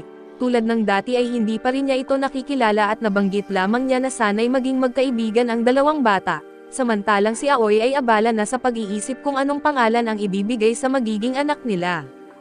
Sa kabilang banda sina Zoro, Ka at ang pusa ay naglalaro ng patong-patong ng mga blok. Ayaw magpatalo ng ibang bata kaya nagtayo rin sila ng mas matataas at lumaban si Zoro at nagsimula ang kompetisyon, pantay ang laban hanggang sa maubusan ng blok. Napatingin si Zoro sa mga stuffed animals sa paligid at pareho ang naisip ng kabilang panig. Nagkaroon ng gulo at tinangkang tumulong ng pusa pero nasampal ito at nagalit si Zoro at gustong gumanti, pero wala siyang magawa at doon ay napansin ni Ka ang bag ni Tatsumi. Habang si Aoy ay nasa mundo pa rin ng pantasya tungkol sa tahanan at pamilya, natauhan ito at nagtanong tungkol sa relasyon ni Tatsumi kay Hill at tiniyak lamang ni Tatsumi na wala siyang gusto rito at naghahanap siya ng taong maaaring mag-ampon kay Zoro. Nabanggit niya ang isang malakas na babae sa paaralan na ang pangalan ay nagsisimula sa A. Mabilis na itinama ni Aoy ang pangalan niya na hindi Awa. Naiinis siya at pakiramdam niya ay banibiro lang siya at biglang sumabog ang play area. May kinuha si Ka mula sa bag ni Tatsumi at ibinigay ito kay Zoro at dalawang bata ang nagnakaw sa nakuha ni Zoro at itinapon ito na naging sanhi ng pagsabog. Tuwang-tuwa ang dalawang pasaway at agad na binuhat ni Tatsumi si Zoro at tumakbo palayo. Kinagabihan sa kabila ng gulo ay natuwa si Tatsumi dahil sa wakas ay nagkaroon ng kaibigan si Zoro at ibig sabihin, hindi siya mapapag-alitan pag-uwi at sa ibang lugar ang mga dating stray cats ay binubuli ng mas matatandang pusa. Lumapit ang pusa ni Tatsumi upang ipagtanggol ang mga stray. Ginamit nito ang matinding titig na itinuro ni Zoro upang takutin ang mga matatandang pusa dahilan para magsitakbo ang mga ito sa takot. Nagdesisyon ang pusa na huwag nang sumunod kay Zoro at hinangaan nito si Zoro at ninais na makipagkaibigan sa marami gaya ng ginagawa ni Zoro. Ang ekspresyon ni Zoro ay nagpapakita ng tahimik na pagpayag, kahit may bahid ng lungkot sa kanyang mukha. Kinabukasan sa paaralan buo pa rin ang loob ni Hankawa anak ng chairman ng Hankawa Corporation na makaganti kay Tatsumi. Ang kanyang sandata ay pera matapos mag-ipon ng impormasyon tungkol kay Tatsumi. Tinawag niya ang 20 tauhan at sinimulan ang plano. Una ay nagkunwari silang mga trabahador sa kantina at nilagyan ng lason ang pagkain ni Tatsumi at sa rooftop naghihintay ang iba, handang umatake sa oras na makakain si Tatsumi at bago pa man makakagat si Tatsumi ay dumating si Hill, dala ang pagkaing niluto nila ng ina ni Tatsumi. Naramdaman ni Tatsumi na may kakaiba kaya ipinakain niya ito kay Taka at agad na bumagsak si Taka sa sahig. Dramatic ang pagkakabagsak at lumalabas na muling gumamit si Hill ng sobrang daming magic garlic. Hindi naapektuhan si Tatsumi sa cake na kinain niya. Dahil sa dami ng pagkaing gawa ni Hill na kanyang nakain ay nakabuo na siya ng resistensya sa mga laxative at nang mabigo ang plano. Lumipat si Hankawa sa Plan B ngunit biglang dumating ang tunay na tagaluto ng kantin at binigyan siya ng nararapat na parusa sa gulo sa kusina. Kinahapunan sa isang shopping district na may pista ay inilunsad ni Hankawa ang Plan C. Target niya ang pagkuha kay Zoro bilang hostage at ang kanyang mga tauhan ay nagbihis ng costume ng hayop upang makikihalo sa karamihan. Kumuha pa siya ng isang celebrity mascot na gusto ni Zoro at nakapaskil ang mga poster nito kahit saan. Pati si Taka ay na-excite lalo pa ang isang bata gaya ni Zoro kaso nang lumapit ang mascot, naramdaman ni Zoro na may mali at sa tamang distansya ay binigyan ito ni Tatsumi ng isang solid na suntok, na estilong western at nagtanong si Taka kung bakit at ipinaliwanag ni Tatsumi na ang tunay na Bon Arrow mascot ay gumagamit ng pulang chopsticks hindi dilaw. Matapos ang isa na namang bigong plano at lumipat si Hankawa sa Plan D, habang kumakain sa skewer shop sina Tatsumi at Taka na distract si Taka sa isang magandang babae na humiling na hiramin sandali si Zoro at handa nang pumayag si Taka, ngunit dumating si Eli at pinigilan ito. Sa selos ay ibinunyag ni Eli na ang babae ay isang lalaking naka-crossdress at nang masira ang plano, inilabas ni Hankawa ang buong gang at ayaw makipaglaban ni Tatsumi sa presensya ni Zoro. Kaya't inabsorb ni Eli ang buong grupo sa sarili niya at dinala sa isang liblib na isla upang doon magtuos. Kinabukasan ay tuluyang nadismaya si Hankawa at naubos na ang pera niya sa pagkuha ng mga tao, costume at pati helicopter na sasakyan pabalik ay iniwan siya ng kanyang mga tauhan nang malaman nilang wala na siyang pera. Napilitan siyang mamuhay ng mag-isa hanggang sa susunod na buwan kapag may allowance na siya ulit. Walang natitirang tao na mauutusan kaya't kinailangan na rin niyang bumili ng sarili niyang pagkain at dito niya muling nakasalubong sina Shiro at Shin. Nagtanong siya kung bakit nila sinusundan si Kanaki at hindi diretsyong sumagot si Shiro. Si Shin naman ay sinabi lang na ginagawa niya kung ano ang tingin niyang masaya at naglakad ang dalawa at iniwan siya. Hindi na rin siya makakakain sa kantin dahil nagagalit pa rin sa kanya ang lunch lady. Hindi pa rin sumusuko si Hankawa at sa susunod na plano ay pininturahan niya ang chopsticks upang hindi na siya mabuking, ngunit ang kanyang buhok ang nagtaksil sa kanya at muling pinalipad siya ni Tatsumi gamit ang Enmo style kick. Hindi pa rin sumusuko at isinasaalang-alang ni Hankawa ang pagbibihis babae at biglang may isa pang gang na tumarget kay Tatsumi. Isa sa kanila ay may dalang bazooka at humaharang si Hankawa sa daan. Idineklara na teritoryo ng Ishiyama ang lugar na iyon at hindi dapat makialam ang mga tagalabas. Dahil nag-iisa siya ay hindi natakot ang grupo ngunit hindi lang pera ang lakas ni Hankawa at nakipaglaban siya gamit ang stun baton at iba pang kagamitan, kahit nasaktan siya at nakapanlaban pa rin siya at nang putukan siya ng bazooka, pinigilan niya ito gamit lang ang baton.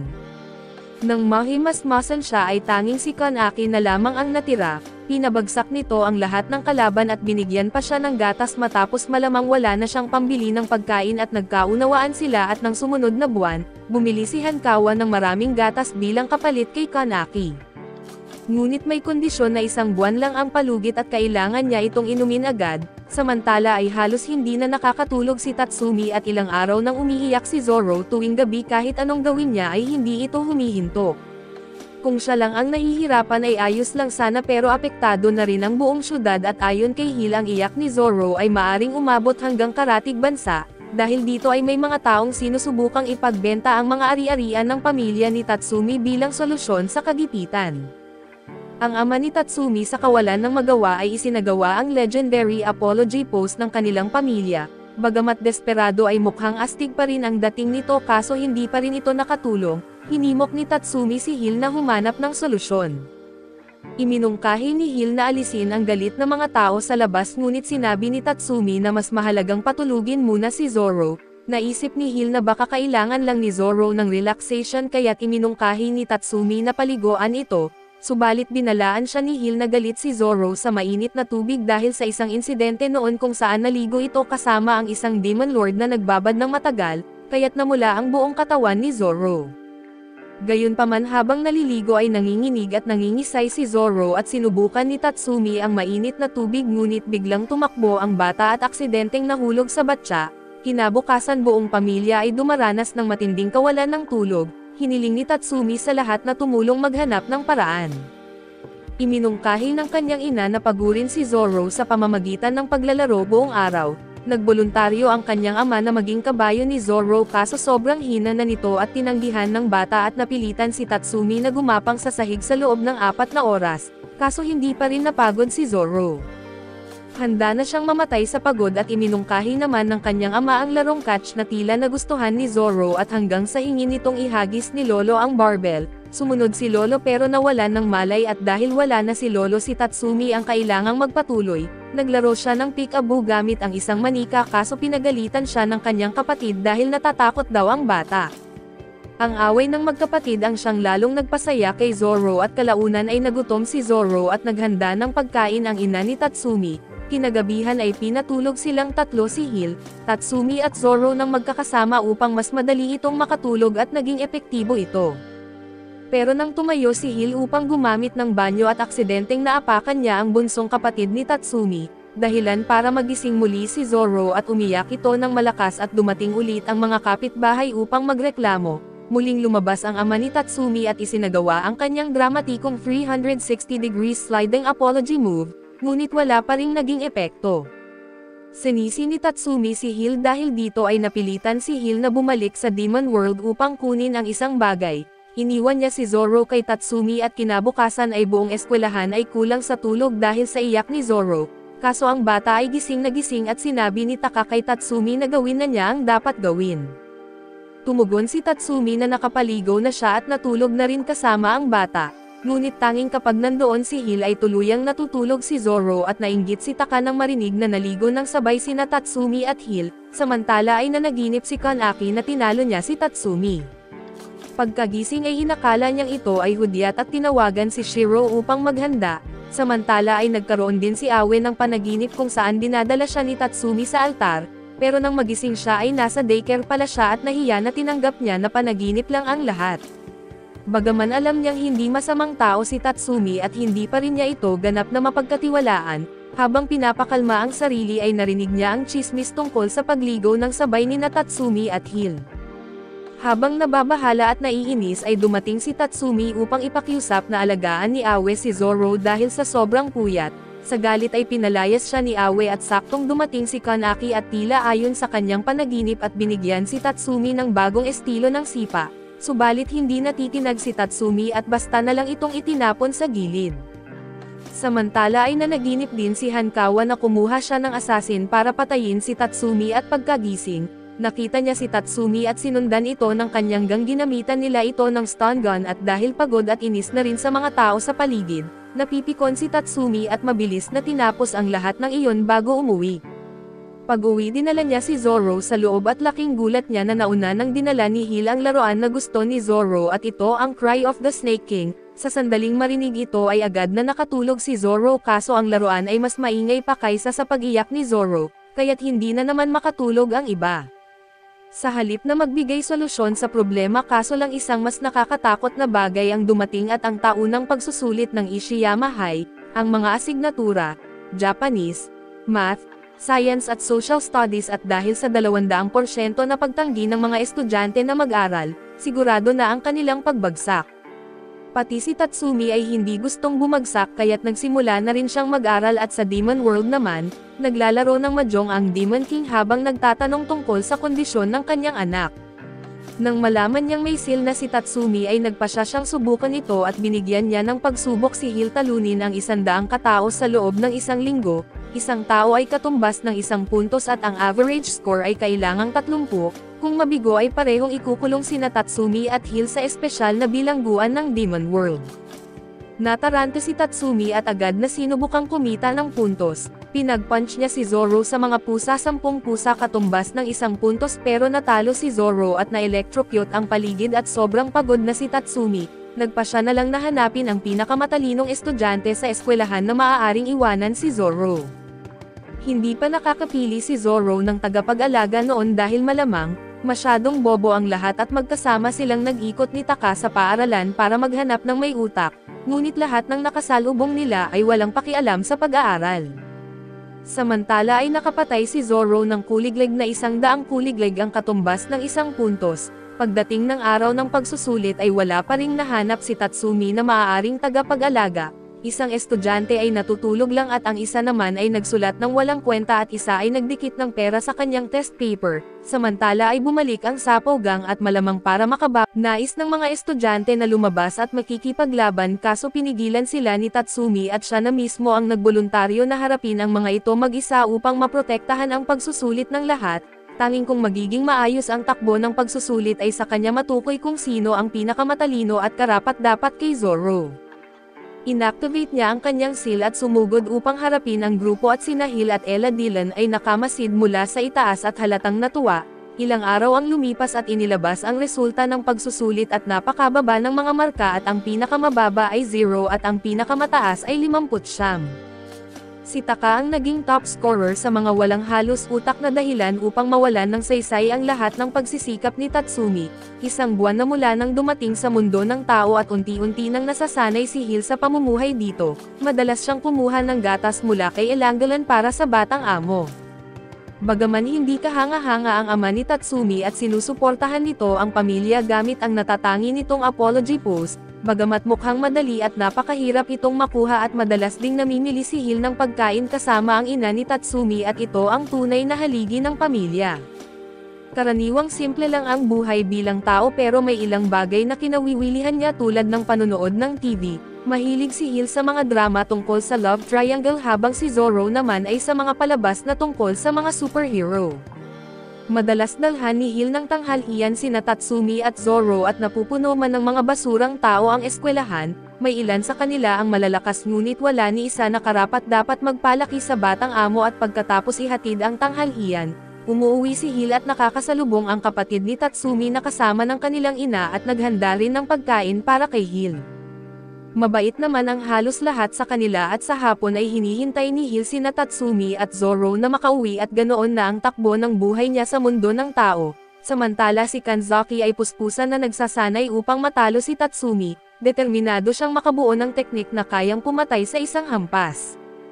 Patuloy siyang nagsanay kaso hindi niya ito makuha at dumating si Shin dala ang maraming impormasyon tungkol sa estilo ng pakikipaglaban ni Tatsumi. Matapos pag-aralan ang lahat ng laban ay natukoy ni Shiro ang problema at ang batang laging nasa likod ni Tatsumi. Naniniwala si Shiro na dahil may batang buhat-buhat si Tatsumi ay lalo itong lumalakas kaya't gumawa siya ng pekeng bata na may laman upang buhatin ni Kanzaki at muling nagsimula ang kanilang pagsasanay. Pero para kay Shin ay masyado pa rin itong magaan kaya nagdagdag siya ng 35 kilo. Masyado pa rin kaya't patuloy siyang nagdagdag hanggang sa hindi na makagalaw si Kanzaki at saka lang siya tumigil at muling pinag-aralan ng tatlo ang problema. Napagtanto ni Shiro na hindi gumagana ang pekeng bata kaso wala pa siyang ideya kung saan kukuha ng totoong bata. Alam naman ni Kanzaki kung saan ay umuwi siya at humiling sa ama na gumawa ulit ng isa pero agad siyang pinalayas at dahil sa pagkabigo ay kailangan nila ng bagong plano. Iminungkahi ni Shiro ang paggamit ng pusa kaso hindi rin ito uobra. Sinubukan niyang matarget ang mga batang elementarya pero nahuli siya ng pulis. Naisip ni Kaki na sumuko na sa kabaliwan na plano pero hindi pa natatapos si Shiro at nagbihis siya bilang bata at hiniling sa kanyang boss na buhatin siya. Nagtaka si Kaki ngunit sumunod na lang para lamang matalo si Tatsumi. Subalit napansin ni Shin na hindi kapanipaniwala ang kanyang bihis dahil ang bata ni Tatsumi ay walang saplot, dahil dito ay napilitan si Shiro na maghubad pareho silang naaresto at pagkalabas ng presinto, iniwan silang mag-isa ni Kaki at balik kay Tatsumi, na sa isang linggo ay gusto lamang niyang magbasa ng manga sa bahay. Ngunit gustong lumabas ni Zoro kaya napilitan siyang samahan ito at sa daan papuntang parke ay nakasalubong nila si Taka kaya naglakad silang tatlo. Syempre ay hindi maganda ang pakay ni Taka dahil sa naghahanap siya ng mga hot na single moms. Nagkataon na nasalubong nila si Awe na mukhang balisa dahil nawawala si Ka. Inakala niyang makikilala siya ni Taka ngunit dahil sa maling iniisip nito ay hindi siya napansin, ipinaliwanag niyang nawawala ang kanyang kapatid. Samantala si Kaki na nakaupo sa parke ay nakasalubong si Ka na gustong maglaro sa swing at nakisali si Kaki at naisip niyang ito ang tamang oportunidad. Si Tatsumi at ang grupo ay nagsimula ring maghanap kay Ka at naghinala sila na baka may dumukot sa bata. Hindi kumbinsido si Tatsumi ngunit inakala ni Awe na pinapalakas lang nito ang kanyang loob. Sa totoo lang ay nadismaya si Tatsumi na hindi pa rin kinukuha ng kidnapper ang pasanan niyang si Zoro, samantala ay sabik na sabik si Taka na tumulong sa isang single mom. Sa kabilang banda ay napansin ni Kanzaki na talagang lumalakas siya habang buhat ang isang bata, ngunit ayaw pa rin niyang harapin si Tatsumi hanggat hindi niya lubos na napiperpekto ang kanyang one-hit kill technique. Pagkakakita niya ni Ka ay nagkaroon siya ng bagong ideya. Dumating ang grupo ni Tatsumi at nang malaman ni Kanzaki na kapatid ni Aoi si Ka, agad niya itong ibinalik at nang makita ni Zoro si Ka ay gusto nitong makipaglaban, tumitig din si Ka kay Kanzaki na para bang sinasabing laban. Pumayag si Kaki at tumalon para sa double kick at malakas ang tira kung tumama ngunit umatras lang si Tatsumi at naiwasan ito, nanatiling nakalutang si Kanzaki sa ere at kinahapunan, ipinaliwanag ni Kanzaki na isa lamang itong malaking hindi pagkakaunawaan. Nagpaalam siya kay Ka at nangakong babalik kay Tatsumi para sa rematch at inamin ni Tatsumi na malakas din ang double kick nito. Pagod mula sa biyahe sa parke at umuwi si Taka para maligo at biglang pumasok si Elandelan at nagboluntaryong lagyan ng sabon ang likod niya, namula si Taka at nagsisigaw sa takot. Kinabukasan ay ikinwento ni Taka ang buong pangyayari kay Tatsumi, hindi na raw niya kakayanin ang manyakis na matandang iyon at nakiusap na alisin na ito at pumayag si Tatsumi at wala na raw malakas na kandidato sa paaralan, ngunit alam ni Taka ang isa sa Four Kings na si Tojo na isang napakalakas na lalaki. Ang problema ay palagi itong may part-time job kaya walang nakakaalam kung nasaan siya. Naghanap ang tatlo sa buong paaralan para sa impormasyon at di nagtagal, kumalat ang chismis na hinamon ni Tatsumi si Tojo at naniniwala ang lahat na malakas si Tatsumi. Ngunit kahit ganoon ay hindi pa rin sapat si Tatsumi para kay Tojo at nabalitaan ni Kanaki at Hankawa ang balita at binabalak na samantalahin ang pagkakataon. Lumapit si Hankawa kay Taka at sinabi na si Tojo ay nagtatrabaho bilang part-timer sa tabing dagat at maaari nila itong matagpuan doon. Agad na inisip ni Taka ang mga sexing babae at lalo na si Hill na nakasuot ng swimsuit mula sa Demon Realm, sabik niyang ibinalita ito kay Tatsumi at di nagtagal ay nagtungo ang buong grupo sa tabing dagat.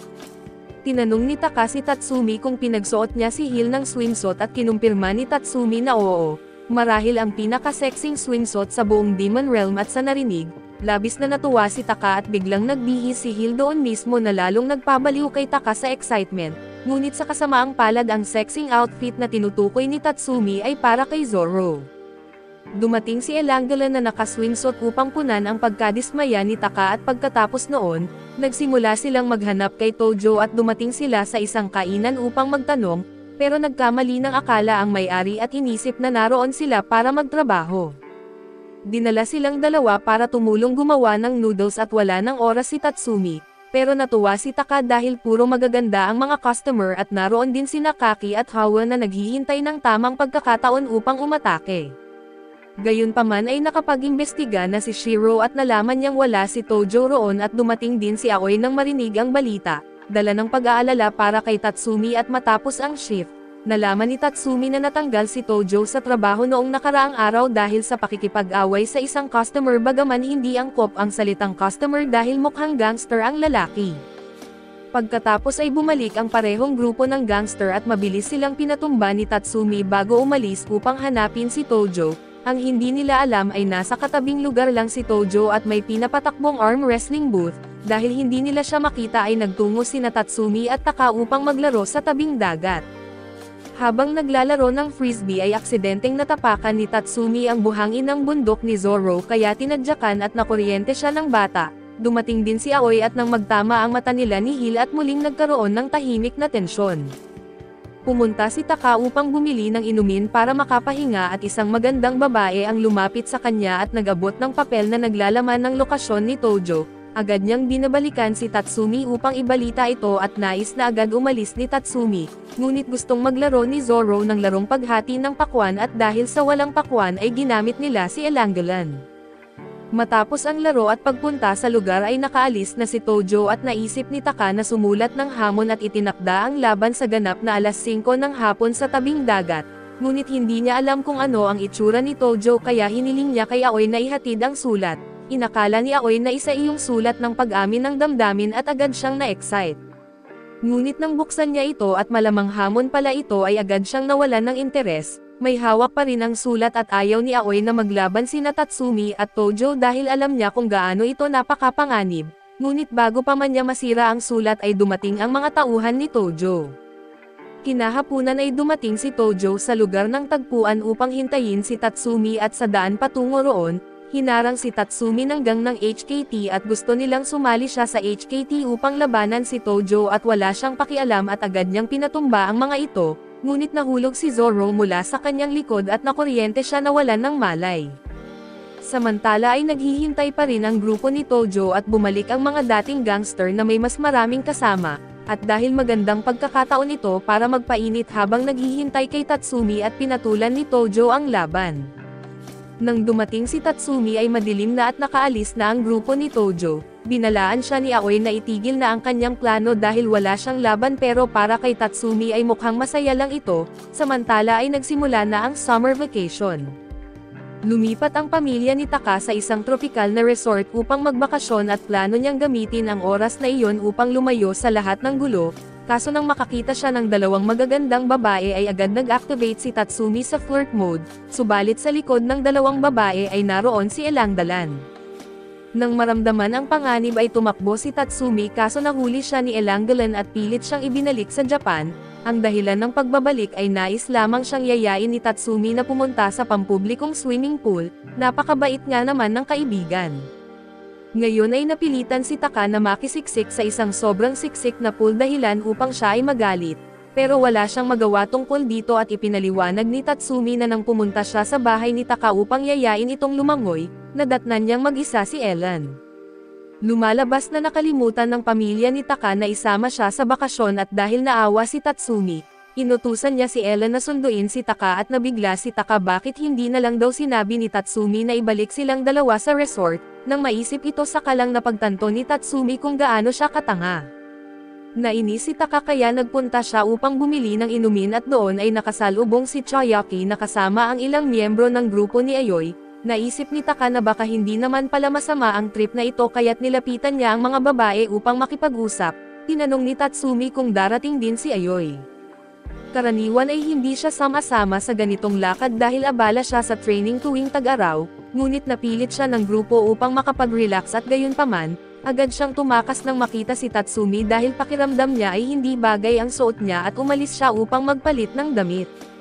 Samantala ay patuloy sa pakikipag-flirt si Taka sa mga babae at biglang dumating ang mga bully mula sa kanilang middle school at nagsimulang lumapit sa mga babae. Pwede sanang suntukin na lang sila pero ayaw nilang ma-involve pero nang magsimulang manghipo ang mga lalaki, hindi na napigilan ni Inba ang sarili. Bago pa sila makakilos ay sinabuyan na ni Taka ng tubig ang isa sa mukha at sa kabilang banda, naiinip pa rin si Tatsumi at nagsisisi na hindi siya sumama sa mas masayang trip. Gusto ni Zoro na sumakay sa bangka pero tumanggi si Tatsumi at nawalan ng malay sa sobrang pagkabagot. Nagalit si Zoro at sinipa siya sa pool at saka umalis upang maglaro at samantala, sinabi ng leader ng gang kay Taka na hindi pa rin siya nagbabago pilit pa ring nagpapasikat sa harap ng mga babae. Tinusok ni Taka ang tagiliran nito at siniko sa ulo at di niya kailangan ng ganitong klaseng panghuhusga. Matapos magsalita ay lumundag siya sa swimming pool upang magtago dahil masyado ng maraming tao. Hindi siya makita ng grupo at tinawag ng leader ang mga backup at sinumbong sa lifeguard na may nalulunod. Habang nasa ilalim pa rin ng tubig si Taka sa special ops mode ay wala siyang malay sa nangyayari. Nang lumitaw siya sa ibabaw ay napalibutan na siya ng mga siga at wala na siyang matatakasan pero kahit papaano, naroon pa rin si Tatsumi at bagaman naka-shock state pa rin ay patuloy ang paglapit ng mga kalaban at wala siyang maasahan kay Tatsumi kaya't kinailangan niyang kumilos mag-isa. Lumubog siya sa ilalim ni Tatsumi at mabilis na umikot at nahilo si Zoro at nagsimulang umiyak habang naglabas ng kuryente sa paligid. Naging daan ito upang makatakas si Taka at agad silang umatras at tumakas at hinabol sila ng grupo ngunit kalaunan nawalan ng bakas. Nagtanong ang leader sa isang nagtitinda ng sorbetes pero malas nila dahil si Tojo pala ito at agad silang pinagtatadyakan, samantala ay katatapos lang magpalit ng damit ni Aoi nang nabalitaan niyang na-kick out si Tatsumi at labis siyang nalungkot. Sa Demon World nang marinig ng Demon King na nasa bakasyon na si Zoro ay inutusan niya ang isa sa mga tauhan na dalhan ito ng summer homework. 3 kahon ang dumating sa bahay ni Tatsumi at nang malaman niyang assignment pala ito, nalito siya dahil hindi naman nag-aaral si Zoro kaya bakit siya bibigyan ng homework. Ngunit hindi na maibabalik ni Hill ang mga ito dahil nabuksan na ni Zoro ang isang kahon at kusa namang bumukas ang iba. Ang unang kahon ay naglalaman ng Demon World Journal at ang pangalawa ng Demon World Pot at ang pangatlo ng Demon World Gathering Tool. Wala nang interes si Tatsumi at sinabi kay Hill na ibalik ang lahat. Tinawagan niya si Eli na agad namang dumating kasama si Taka at galit na galit si Taka dahil nasira ni Eli ang Highland trip niya. Ngunit hindi naman siya ang pinatawag ni Tatsumi at iginiit ni Ali na magiging kapakipakinabang si Taka. Sinubukan ni Tatsumi na isalpak ang mga kagamitan pabalik kay Eli upang ibalik sa Demon World. Binalaan sila ni Hill na kung hindi nila matapos ang summer homework, maaaring magalit ng labis ang Demon King at ibalibag ang buong mesa at dahil sa mahinahon na paliwanag ni Hill, napilitan silang tapusin ang mga ito. Ang unang item ay ang journal na anumang isulat dito ay nagiging totoo at ibinigay ito ni Hill kay Zoro na agad nag-drawing ng Demon World Cat. Bigla itong umatake at kinagat si Taka at nakita ni Hill na kapakipakinabang ito kaya sinubukan niyang gumuhit ng gatas para kay Zoro, ngunit lasang bulok. Nais din ni Taka na gumuhit at malinaw sa kanyang mukha na hindi ito mabuti at binigyan siya ng permiso ni Tatsumi, kaya gumuhit siya ng puwet upang ipahid sa kanyang mukha at pagkatapos ay si Eli naman ang gumuhit, na humiling ng gwapong lalaki kaso tinamaan siya sa mukha ng salitang gwapo. Sumunod ang Demon World Gathering Tool na katulad ng panghuli ng insekto sa mundo ng tao.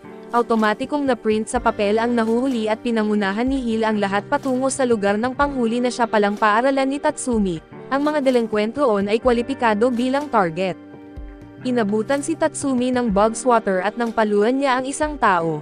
Lumabas agad ang imahe nito bilang specimen at natuwa si Tatsumi at sinimulan ng paluan ang lahat ng delinkwent at wala ni isa mang nakatakas. Ngunit magkamukha lahat ng nahuling mga lalaki kaya kailangan nila ng may sungay.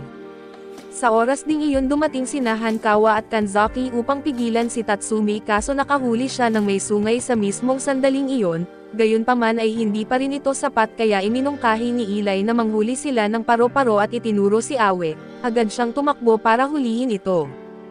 Maayos na humiling ng pahintulot si Tatsumi na mahuli si Awe kaso agad pumasok sa isipan ni Awe ang mga senaryong may kinalaman sa pag-ibig at pagdukot kaya siya'y namula at tumakbo palayo. Habang hinahabol nila ito ay may nalaglag si Zoro sa daan at hindi nila mahuli si Awe kahit anong gawin nila kaya kinailangan nila ng ibang paraan. Sa oras ding iyon ang mga gamit na ikinalat ni Zoro ay nagsimulang tumubo bilang mga halaman at dahil ito ay galing sa Demon World, tiyak na delikado ito at ito ay mga halimaw na halamang kumakain ng tao at katulad ng pangalan nila, nilalamon nila ang mga tao at lumalaki pa lalo at kung hindi ito mapipigilan ay maaari nilang gawing pugad ang buong lungsod. Kinain ng isa sa mga halaman ang punong guro ng paaralan at ilan ang nagtangkang iligtas siya ngunit sila rin ay nilamon. Lumaki ang halaman hanggang sa ito ay makakilos na at magsimulang manghuli ng mas maraming tao para sa karagdagang pagkain. Sumugod si Tatsumi upang iligtas ang mga tao ngunit hindi nasasaktan ang halimaw. Binuksan niya ang bag ni Zoro na may lamang mga laruan upang maghanap ng maaaring gamitin at dahil sobrang dami ng laman nito, humingi siya ng tulong kina Aoy, Hankawa at Kanaki upang halukayin ito pero walang silbi ang mga nahanap nila at isa-isa silang nakain ng halaman. Biglang ang pusa na galing sa Demon World na dinala ni Ali ay humarap upang labanan ang halaman. Handa itong isakripisyo ang sarili para sa kanyang amo ngunit nilamon ito agad sa loob lamang ng isang segundo. Nang makita ni Zoro na isinakripisyo ng bago niyang kaibigan ang sarili ay nagalit siya. Nangako siya na hindi niya patatawarin ang halaman pero tinamaan siya ng isa sa mga baging nito at napasigaw sa sakit. Sinabi ni Tatsumi na huwag siyang umiyak at ang isang lalaki ay kailangang maging matatag. Pagkatapos nito ay sabay silang naglabas ng lakas at inilunsad ang isang pinagsamang pag-atake upang wasakin ang dambuhalang halaman. Nang mailigtas ang lahat ay wala ni isa mang nakatanda sa mga nangyari habang sina Tatsumi at Zoro ay agad na nakatulog sa sobrang pagod. Sa Demon World ay naipasa na ang summer homework ni Zoro sa Demon King kaso abala ito sa kasiyahan kaya inutusan na lamang ang kanyang mga tauhan na bigyan si Zoro ng Certificate of Achievement. Kinabukasan ay dumating si Tojo sa paaralan at nadatnan itong magulo. Nang malaman niyang si Tatsumi ang may kagagawan ay natawa siya at natuwa sa pangyayari. Samantala sa bahay ni Tatsumi ay sobrang init ang kanyang naramdaman kahit bukas na ang aircon. Umabot sa 38 degrees Celsius ang temperatura na parang global warming at sa ganitong bilis ng pag-init ay maaari nang masira ang mundo kahit wala pang Demon King. Dumating ang kapatid ni Tatsumi at si Hill at sila rin ay labis ang init na naramdaman dahil dito. Nagkahit stroke si Zoro kaya kailangan nila ng paraan upang mapalamig siya.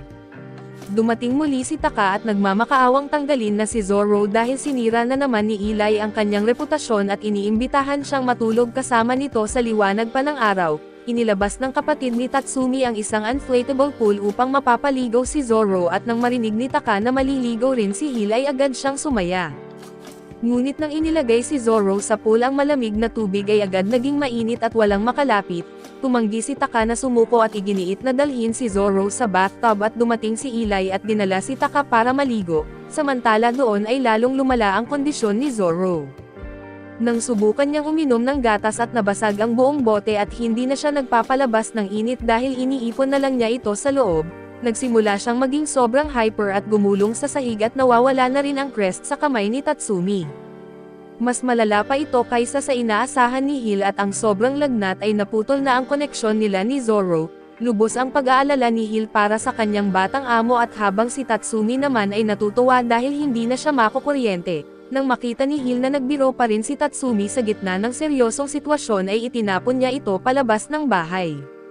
Walang ibang mapuntahan ay naglakad-lakad si Tatsumi sa lansangan hanggang gabi at bagaman nagbiro, nag-aalala rin siya kay Zoro at nang malapit na siyang umuwi ay hinarang siya ng isa sa mga tauhan ni Tojo at walang salita ay agad siyang sinipa. Tumayo si Tatsumi at lumaban pabalik ngunit mabilis ang lalaki at patuloy na iniiwasan ang mga atake ni Tatsumi. Nang malapit nang tumama si Tatsumi at biglang huminto ang lalaki upang sagutin ang kanyang telepono at nangako siyang lalaban muli sa susunod at saka umalis, walang ideya si Tatsumi kung ano ang tungkol doon at umuwi na lang upang alagaan si Zoro. Wala si Hill kaya si Tatsumi ang nagbantay kay Zoro buong gabi at kinaumagahan ay wala na si Zoro. Inakala ni Tatsumi na dinala na siya ni Hill at hindi na siya nag-alala ngunit nagalit ang kanyang kapatid at binugbog siya at pinilit siyang hanapin sina Zoro at Hill. Kahit inis siya ay may pakialam pa rin si Tatsumi kaya nagtungo siya sa ilog upang maghanap. Ang magandang balita ay natagpuan niya si Zoro at ang masamang balita, kumakapit ito kay Tojo at sa wakas ay nagharap na ang dalawang malalakas. Inakala ni Taka na magagalit si Tatsumi at hihingin agad si Zoro pabalik, ngunit ikinatuwa pa ito ni Tatsumi dahil sa wakas ay may kapalit na siya. Tatalikod na sana siya ngunit pinigilan siya ni Taka at gusto niyang tiyaking karapat-dapat si Tojo na magpalaki kay Zoro. Tinanong ni Tatsumi si Tojo kung paano niya nahanap si Zoro, ngunit sinabi ni Tojo na sasagutin lamang niya kung matatalo siya ni Tatsumi. Kaya nagsimula ang laban ay narinig na ni Tojo ang tungkol kay Tatsumi at gusto niya ng patas na labanan, sabay silang nagbitaw ng suntok ngunit mas malakas si Tojo at pinatalsik si Tatsumi at sa karaniwan, wala nang tumatayo pagkatapos ng isang suntok ni Tojo. Ngunit iba si Tatsumi ay bumangon siya at bumawi ng isang suntok na nagpabagsak din kay Tojo. Nagpatuloy ang banggaan nila at ipinaliwanag ni Tojo na natagpuan niya si Zoro na gumagala sa lansangan kagabi at nagpasya siyang alagaan ito hanggat hindi pa natatagpuan ang mga magulang. Nagbitaw ng 12 sunod-sunod na suntok si Tatsumi at sa proseso ay hindi sinasadyang naipakita ang crest sa balikat ni Tojo. Doon ay pinalabas ni Tojo ang kanyang lakas at pinatalsik si Tatsumi sa ere ng 30 metro at bumagsak ito sa ilog. Nagtapos ang laban at dinala ni Tojo si Zoro at wala nang nagawa si Tatsumi kundi panoorin lamang. Puno ng pagkabigo at pagsapit ng gabi ay sa wakas ay nakabalik si Tatsumi sa bahay at nadatnan niyang nandoon na si Hill na naghihintay. Galing siya kung saan-saan upang maghanap ng doktor para kay Zoro. Ang kanyang dinala ay mukhang isang kakaibang nilalang at sa loob ng kwarto ni Tatsumi ay naroon ang isang batang babae. Hindi makapaniwala si Tatsumi na ang isang batang mukhang nasa ika-4 na baitang pa lang ay maaaring magligtas ng kahit sino. Nagpakita ng inis ang batang babae at sinipa si Tatsumi sa singit habang tinatawag siyang mahina at sinabing mabaho ang kwarto at hindi karapat-dapat tirhan ni Zoro. Galit na galit si Tatsumi at umatake ngunit naiwasan ng bata ang lahat ng kanyang atake ng madali at ilang sandali pa, sinampal ng kakaibang nilalang ang bata upang patahimikin siya.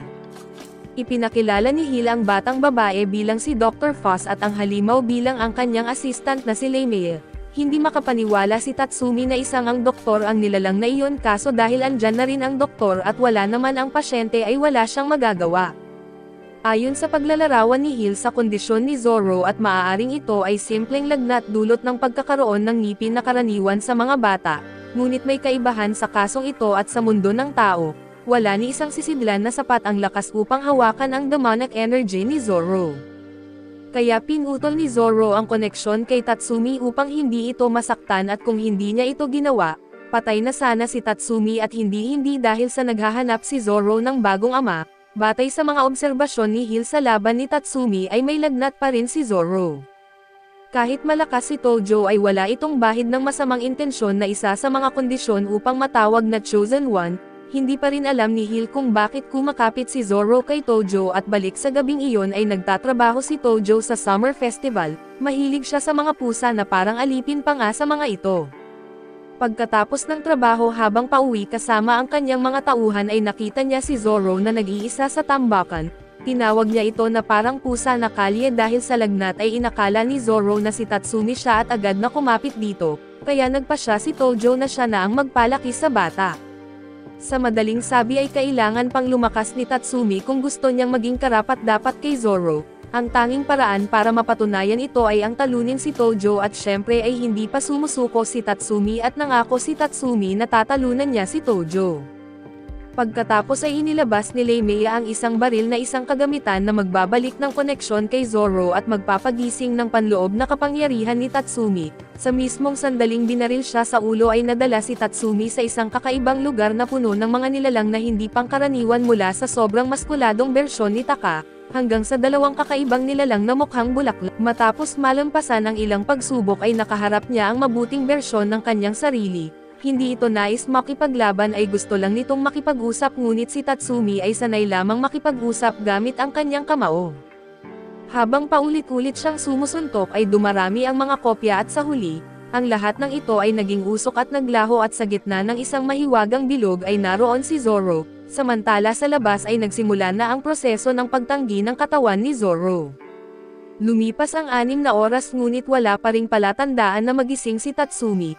Akala ni Leimea ay patay na ito kaya masaya na siyang nagsimula sa pagpaplano ng kanyang burol, ngunit biglang bumalik si Tatsumi at mas malakas na kaysa dati at buo ang kumpiyansa niyang bawiin si Zoro. Samantala ay nag-uusap si Tojo at ang kanyang mga tauhan nang dumating sina Kanaki at Himawa. Dinaglaon ay dumalaw si Shiro kay Tatsumi habang naliligo ito at ipinaliwanag ang lahat at gusto ni Kanaki at Hawa na makipagsanib puwersa kay Tojo, upang maibalik ang kanilang reputasyon na bumagsak matapos silang talunin ni Tatsumi. Ngunit wala nang interes si Tojo sa mga larong pampopularidad at nang mabigo sa salita ay sinubukan nilang labanan siya, ngunit sapat na ang isang titig ng tauhan ni Tojo upang patigilan sila sa galaw at saka sila binugbog, kaya ngayon ay nais ni Kanaki at Hinawa na tumulong kay Tatsumi upang pabagsakin si Tojo. Hindi kailangan ni Tatsumi ng tulong ngunit dahil sa pangungulit ng dalawa na parang may utang siya sa kanila, isinama na lang niya ang mga ito upang tumahimik at una nilang hinanap ang lalaking nakalaban ni Tatsumi dati, kaso biglang lumitaw ang isang grupo ng mga sigal na nais patunayan ang sarili upang makasali sa grupo ni Tojo. Dahil sa ingay, umalis ang lalaking hinahanap ni Tatsumi at iniwan sa kanila ang basura at marami ang mga siga kaso walang husay at mabilis silang pinatumba ni Kanzaki at Hawa, at tinapos ni Tatsumi ang natira sa isang iglap at pagkatapos nito ay nagtungo ang grupo sa lugar ng tagpuan. Samantala ay dumating sa paaralan ang lalaking nakalaban ni Tatsumi noon upang hanapin si Tojo. Kaso hinarang siya ng isa pang grupo ng mga gustong sumali sa grupo ni Tojo at matagal nang sinabi ni Tojo na hindi siya tumatanggap ng bagong miyembro at ayaw niyang makikipaglaban, subalit hindi siya pinakinggan at umalis siya nang walang salita. Pagdating ng grupo ni Tatsumi na kahit kaya nilang lumaban ay sobrang dami ng kalaban para kina Kanzaki at Hankawa, sa kabutihang palad ay dumating ang grupo ni Ayo upang tumulong at sinabi niyang wala siyang ibang motibo. Ngunit halatang meron at binuksan niya ang daan upang makapagtuloy si Tatsumi. Samantala ay nasa paaralan si Tojo kasama ang dalawang tauhan at naghahanda upang panoorin ang fireworks. Naniniwala siya na makakatulong ito upang gumagaan ang pakiramdam ni Zoro. Nang magsimulang sumiklab ang mga paputok sa kalangitan ay nakatutok ang lahat sa liwanag nito. Sa wakas ay dumating na si Tatsumi at alam na ni Tojo na anak niya si Zoro pero sinabi niyang ibabalik lang niya ito matapos ang isa pang laban. Nilinaw ni Tatsumi na hindi siya ang ama ni Zoro at pinilit lamang siyang alagaan ito, at si Zoro ang may karapatang pumili kung sino ang gusto niyang samahan. Sa ilalim ng liwanag ng buwan at sa wakas ay naalala na ni Zoro si Tatsumi. Sa panaginip noon nang lapitan siya ni Tatsumi ay inatake siya ni Zoro subalit hindi iyon naging hadlang kay Tatsumi at nilapitan niya ito at niyakap. Pinakalma ang munting demonyo at sa huli ay naalala ni Zoro ang lahat at bumalik sa kanyang tabi. Ngayon isang bagay na lang ang kailangang tapusin ang laban kay Tojo at sa mismong sandaling iyon, dumating si Taka at sa labas ay naghanda sina Kanaki at Hawa upang harapin ang dalawang tauhan ni Tojo. Pinayagan ni Tatsumi si Zoro na manood ito ng laban niya. Nagsimula ang labanan na isang sunod-sunod na mga suntok ang pinakawalan ni Tatsumi. Tumama si Tatsumi ng isang malakas na hook na sinundan ng suntok sa tiyan pero nahinto ang kanyang combo nang harangin ito ni Tojo gamit ang kanyang noo. Samantala ay natapos na ni Aoi ang mga kalaban sa paligid at pumasok upang makita si Tatsumi. Sina Kanzaki at Hankawa naman ay madaling natalo at ipinaliwanag ng mga tauhan ni Tojo na dapat na silang sumuko. Ang mga mahihinang nangangarap maging pinakamalakas ay mga tao-tauhan lamang, walang silbi marahil mas mabuti ng araw ang sumuko. Ngunit tumanggi ang dalawa at hindi sila lumalaban para lang magpakitang gilas, may sarili silang dahilan at sa sandaling iyon ay dumating si Shin at sinimulan ang kanyang pag-atake sa pamamagitan ng pagbagsak ng isa sa mga tauhan ni Tojo. Sa bakuran ng paaralan ay natagpuan ni Aoi sina Tatsumi at Tojo na nasa gitna ng isang matinding palitan ng mga suntok. Sa isang bahagi ng laban at nang magbitaw ng suntok si Tatsumi ay inactivate ni Zoro ang kanyang kapangyarihan. Naging napakalakas ng suntok ni Tatsumi at sa sobrang lakas ay hindi na nakabangon si Tojo. Muling lumitaw ang marka sa katawan ni Tatsumi at biglang may naligaw na paputok mula kay Leimea na tumama kay Tatsumi, ngunit nasalo niya ito gamit ang kanyang kapangyarihan. Sinabi niya kay Zoro na itigil ito at nais niyang talunin si Tojo gamit ang sarili niyang lakas at hindi siya kailanman matatalo. Pinutol ni Zoro ang koneksyon at ipinaliwanag ng doktor na kung ang isang Demon Lord ay kayang i-activate at i-deactivate ang marka sa sarili nitong kagustuhan, ibig sabihin ito ay isa lamang. Tinatanggap na ni Zoro ang panganib at hindi na ito isang kontrata kundi tiwala sa isa't isa. Nagpatuloy ang laban ng dalawa hanggang umaga na isang purong paligsahan ng lakas at sa huli, sinampal ni Tatsumi si Tojo gamit ang isang makapangyarihang paghagis. Ang paghagis na iyon ay nagbalik ng alaala kay Tojo na isang pagbabalik tanaw sa kanyang nakaraan. Ipinanganak si Tojo sa slums kung saan ang malalakas lang ang nabubuhay kaso isang araw ay nakilala niya ang isang lalaki na nagpabago ng kanyang pananaw sa buhay. Tinanong ni Tojo si Tatsumi kung bakit patuloy siyang lumalakas kahit wala na ang marka. Sagot ni Tatsumi na nangako siya kay Zoro na hindi siya matatalo. Naalala ni Tojo ang sinabi ng lalaking iyon noon at ang kapangyarihan ay para protektahan ang mahina. Kapag ginamit mo ito sa maling dahilan ay palagi kang matatalo at ipinakita ni Tatsumi kay Zoro na hindi siya matatalo. Lumipad si Zoro papunta sa kanyang mga bisig at tuwang-tuwa at si Tatsumi ang nagtagumpay. Ngunit may tanong pa si Taka tungkol sa marka sa kamay ni Tojo at ang sagot ni Tojo na ito ay isang tato lamang at nakuha niya ito dahil sa paghanga sa isang tao na may kapangyarihan din tulad ni Tatsumi. Subalit matapos harapin ang tunay na may kapangyarihan ay kinilala ni Tojo ang kanyang pagkatalo. Tinanggap niya si Tatsumi bilang pinakamalakas sa Ishama at pagtapos ng bakasyon, bumalik si Tatsumi sa paaralan na ngayon ay may titulo ng pinakamalakas. Maganda nga ito pero mabilis na namamaga ang kanyang braso at masyadong sabik si Zoro at binalaan siya ni Hill na dapat pakakawalan niya ang enerhiya o sumabog ang kanyang braso, kaya sinuntok ni Tatsumi ang paaralan at tuluyang nawasak ito at kinabukasan ay lumabas ito sa balita.